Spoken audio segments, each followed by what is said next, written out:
Welcome back to Power Rankings, my show where I go through and rank every single team from worst to best in the NFL every single week, minus the preseason. But today we are starting with the preseason Power Rankings. And this is going to be a really quick episode. I wouldn't be surprised if it's less than 4 minutes long. It's literally just going to be ranking the 32 teams, mainly because there's no standings, so nothing to go along. If you want to know how I'm doing the Power Rankings and all the information about the Power Rankings, go check the video in the link in the description. Let's get straight into it with the worst ranked team in the NFL, the Arizona Cardinals. There's nothing much about them. 31 is the Buccaneers. They're a tad bit better than the Cardinals. I think Baker Mayfield will start. I still think Baker Mayfield's solid. They're going to be worse this year though. The Titans are just not good in my opinion. I've been low on the Titans for like a year and a half now. The Titans are not impressive to me, and I don't even not like the Titans. I like them, but they're just not impressive to me one bit, and everyone thinks they're still going to do good, but they're not. Number 29 is the Atlanta Falcons. I think this could be the worst. I think this could be the shocker team out of like this bottom 8 that could easily probably maybe even win their division. Heineke's always good for a couple wins. The Colts at 28, Jonathan Taylor wants out. They're probably going to end up being lower at some point throughout the year. Anthony Richardson, hopefully he's good, but will he be good? I have no clue. The Packers at 27, this mainly is how Jordan Love plays. If Jordan Love plays good, they'll obviously go up, but if Jordan Love plays shit, I honestly could see them being like the 30th team. Coming in at 26, I have the Texans.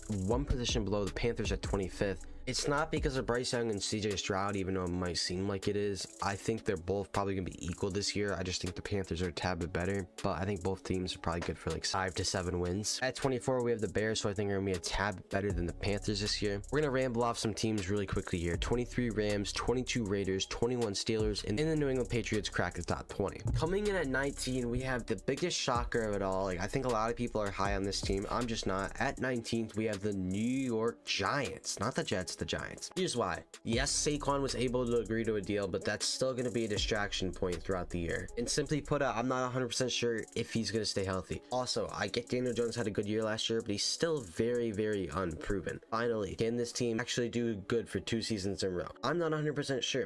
If they do good this year, yeah, I'll believe it.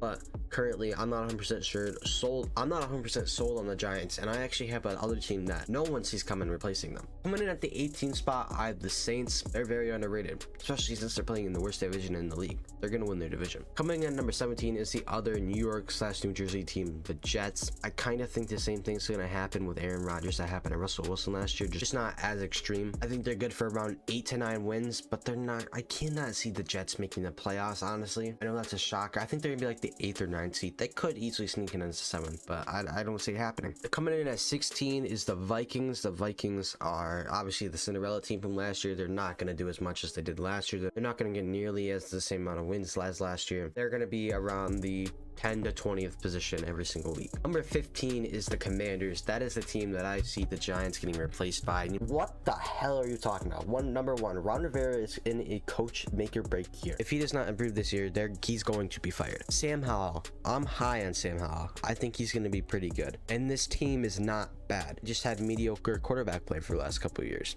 I think the Commanders will make the league.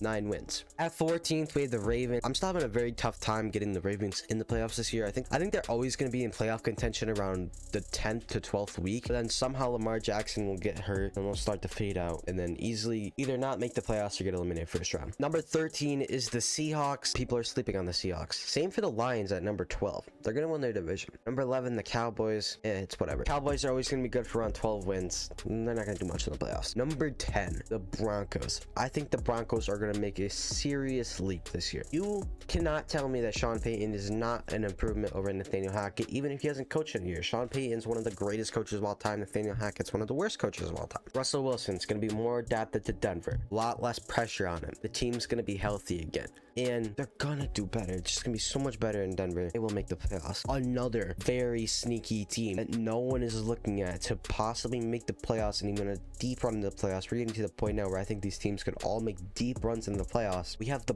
Browns. Deshaun Watson is not a bad quarterback. As much as no one likes him, he's not a bad quarterback. Not even 3 years ago, he was a top 5 quarterback in the league. Plus, this team is solid. They are dark horses. Number 8, the Bills. I think this might be a bit low for people, but after this last couple years, I cannot see the Bills beating the Chiefs, Bengals, and maybe even the Jaguars at this point. I don't want to say their Super Bowl window is closing, but I think it honestly might be. Like, if they don't make any big changes in the next year or two, it might be time to bring in the white flag, honestly. Coming in at number 7, we have the Chargers. The Chargers are always going to be around a mediocre 9 to 12 win playoff team. Hopefully the Chargers improve this year, get a good team around them, and they'll get dangerous if they can get a good team around Justin Herbert. Number 6, the Jaguars. I mean, the Jaguars are really good, but it does really help them that the highest other team in their division is ranked 26, and the other two teams are ranked 28th and 30th. The Jaguars will absolutely easily win this division. Now we're in the part of the rankings where it's pretty much Super Bowl or bust. And coming in at number 5, we have the 49ers. They still have a lot of questions at quarterback, but hey, when you have Brock Purdy, Trey Lance, and Sam Darnold paired up with the Avengers of the 49ers, they're gonna be good no matter what. Kyle Shanahan has like the best system for quarterbacks. They're gonna be good no matter what. Number 4 is the Philadelphia Eagles. They gotta prove to everyone last year wasn't a fluke. I don't think it was a fluke. Jalen Hurts is a top 3 quarterback in the NFL. They're gonna repeat. They're definitely gonna be a top 2 seat in the NFC again. 12 wins minimum. Number 3, and this is probably the most shocking of them all because I'm very high on this team and everyone else is gonna pick the Bills. I legitimately think the Dolphins will win the division this year. When Tua's not hurt, they are deadly. Pair that with the fact that Jalen Ramsey, yes, he's hurt, but he'll be back, is coming to the Dolphins now. They're going to improve no matter what. This core now has an extra year with each other. 12, 13, maybe even 14 wins for this team. They could win the whole AFC, but I got 2 AFC teams in front of them. Coming in at number 2, the Cincinnati Bengals. How can you not put them up here? They have one of the best teams in the league. They've been one of the most unstoppable teams in the league. Yes, there is a question mark around Joe Burrow, but he will be fine. He'll be back by the regular season, definitely. They're going to do as great as they've done the last 2 years. They will be back. The Bengals will at least be in the conference championship game again. But that means there's one team left in winning the episode 1 of the preseason power rankings. We have no other than, obviously, the Super Bowl champions, Kansas City Chiefs. How can you not put them at number 1? They didn't get worse. They got better. They're going to be probably a 15-team win this year. But yeah, this series is going to be gone for about a month now, but there'll be more content on this channel. Peace.